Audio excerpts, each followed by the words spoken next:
নমস্কার বন্ধুরা, কেসি কিচেনে সবাইকে স্বাগত। আজ আমি নিয়ে এসেছি লাউয়ের একটা ভীষণ টেস্টি রেসিপি।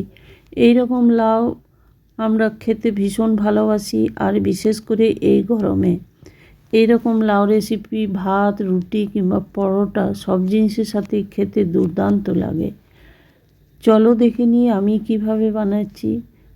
দেখো, আমি একটা লাউ নিয়েছি, খুবই ছোট, আর এটা ভীষণ কচি লাউ। লাউটাকে দেখো, খোসাটা একদম সম্পূর্ণ আমি একটা পিলার দিয়ে ছাড়িয়ে নিচ্ছি।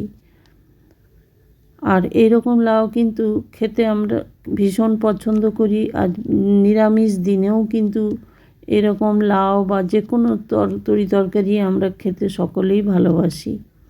দেখো, লাউটা সম্পূর্ণ আমি খোসাটা ছুলে নিলাম। খোসাটা ছুলে নেবার পরে লাউটাকে আমি একবার ধুয়ে নিয়েছি। ধুয়ে নেবার পরে দেখো আমি কেমনভাবে কেটে নিচ্ছি। খুবই ছোট ছোট করে কেটে নিতে হবে লাউটা। তোমরা কিন্তু তোমাদের পছন্দ মতো কেটে নিতে পারো। আমি একটু পাতলা করেই কেটে নিচ্ছি। দেখো, সম্পূর্ণ লাউটাকে আমি এইভাবে কেটে নিয়েছি। লাউটা কেটে নেওয়ার পর এইদিকে একটা আমি কুকার চড়িয়েছি, তার মধ্যে আমি 1 চামচের মতো সর্ষের তেল দিয়ে দিলাম। সর্ষের তেল দিয়ে দেওয়ার পরে লাউটাকে ভালো করে সেদ্ধ করে নেব। আমাদের বাড়িতে কিন্তু যে কোনো তরকারি কড়াইয়ে, শুকনো কড়াইয়ে দিতে মানা করে, সামান্য তেল দিয়ে সেটাকে দিতে বলে। সেই জন্য আমি 1 চামচের মতো তেল দিয়ে সেটাকে আমি লাউটা দিয়েছি।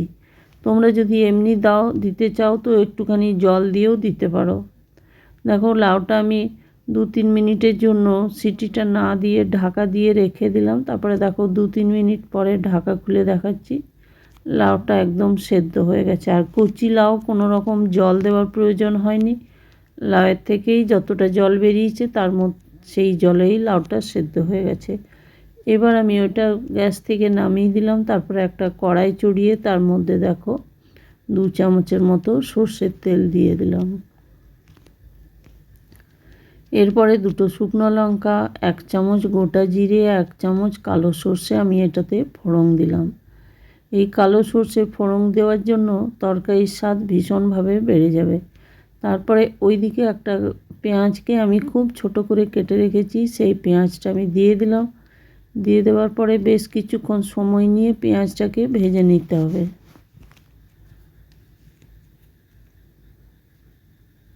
এরপরে ওইদিকে আমি আদা, রসুন আর কাঁচা লঙ্কা পেস্ট করে রেখেছি, সেটাই আমি 2 চামচের মতো দিয়ে দিলাম।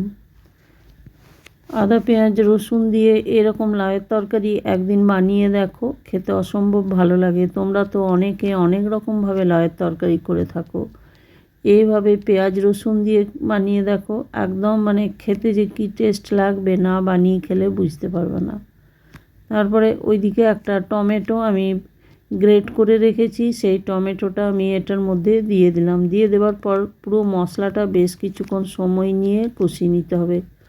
তোমরা যদি চাও তো টমেটোটা পেস্ট করেও দিতে পারো, তবে গ্রেট করে দিলে কিন্তু বেশি ভালো হয় খেতে।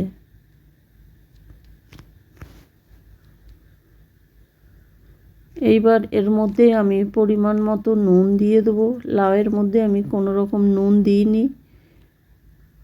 পরিমাণ মতো নুন দিয়ে দিলাম। এরপরে হলুদ, ধনে গুঁড়ো, জিরে গুঁড়ো আর কাশ্মীরি লঙ্কার গুঁড়ো। কাশ্মীরি লঙ্কার গুঁড়ো খুবই ছোটো চামচের 1/2 চামচ, আর বাকি যে মশলাগুলো সেইগুলো পরিমাণ মতো ওগুলোও 1/2 চামচ করে দিয়েছি। তার সাথে প্লেটটা ধুয়ে একটু জল দিয়ে দিলাম। এই জলেই মশলাটা একদম কষানো হয়ে যাবে। ঢাকা দিয়ে বেশ কিছুক্ষণ রেখে দিলাম লো ফ্লেম করে। তারপরে ঢাকা খুলে দেখাচ্ছি, পুরো মশলার জলটা শুকিয়ে গেছে আর মশলার তেলটাও ওপরে ভেসে গেছে। এবার মশলাটা একটুখানি সময় নিয়ে কষিয়ে নিতে হবে। আমার রেসিপি যদি তোমাদের ভালো লেগে থাকে তো লাইক, শেয়ার ও কমেন্ট অতি অবশ্যই করে দিও। নতুন বন্ধুদের সাবস্ক্রাইব করার অনুরোধ রইল। মশলাটা একদম কষানো হয়ে গেছে প্রায় অনেকটাই। এরপরে আমি ওই লাউটা, যেটা আমি সেদ্ধ করে উঠিয়ে রেখেছি, সেই লাউটা আমি দিয়ে দিলাম। লাউটা দিয়ে দেওয়ার পরে একটুখানি আরও কষিয়ে নেবো ভালো করে।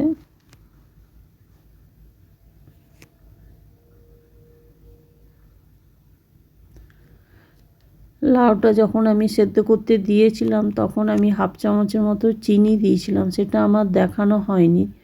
এরপরে দেখো লাউটাতে কিছুটা আমি হাফ কাপের মতো জল দিয়ে ঢেকে রেখে দিলাম 2-3 মিনিটের জন্য। তারপরে দেখো ঢাকা খুলে দেখাচ্ছি। আর তার সাথে আমি কয়েকটা কাঁচা লঙ্কার টুকরো করে দিয়ে দিলাম, তাতে কাঁচা লঙ্কার যে একটা গন্ধ মিষ্টি সেটা তরকারির মধ্যে সম্পূর্ণরূপে চলে আসবে।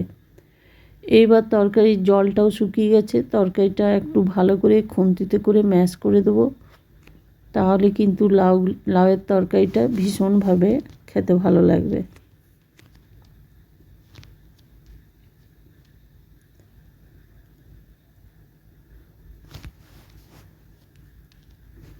দেখো তরকারিটা আমার হয়ে গেছে, লাউটাও আমি একটু খুন্তিতে করে ম্যাশ করে দিলাম।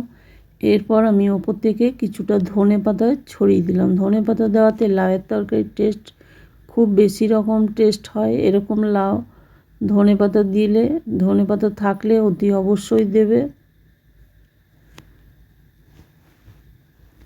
ধনেপাতাটা দিয়ে দেওয়ার পরে দেখো আরও বেশ কিছুক্ষণ মোটামুটি কয়েক সেকেন্ডের জন্য একটু নাড়িয়ে চাড়িয়ে নিলাম। তরকারিটা আমার একদম হয়ে গেছে। এবার আমি গ্যাসটা বন্ধ করে দিয়ে ঢাকা দিয়ে বেশ কিছুক্ষণ স্ট্যান্ডিং টাইমে রেখে দিলাম। তারপরে দেখো ঢাকা খুলে আমি একটা প্লেটের মধ্যে সমস্ত তরকারিটা আস্তে আস্তে উঠিয়ে নেব। তরকারি আমার একদম রেডি। ভাত, রুটি বা পরোটা যে কোনো জিনিস সঙ্গে তোমরা এটা সার্ভ করতে পারো। আর খেতে যে ভীষণ টেস্ট হয়, এইভাবে তোমরা একদিন বানাও, বানিয়ে দেখো, একদম ভীষণ টেস্ট লাগবে। বাচ্চা বড় প্রত্যেকে কিন্তু খেয়ে নেবে। যারা লাউয়ের তরকারি খেতে পছন্দ করে না তারাও কিন্তু এইভাবে বানিয়ে দিলে খেয়ে নেবে। দেখো আমি একটা প্লেটের মধ্যে উঠিয়ে সার্ভ করে দিলাম। তোমরা সকলেই ভালো থেকো, সুস্থ থেকো। ফিরে আসছি পরের রেসিপি নিয়ে। ধন্যবাদ।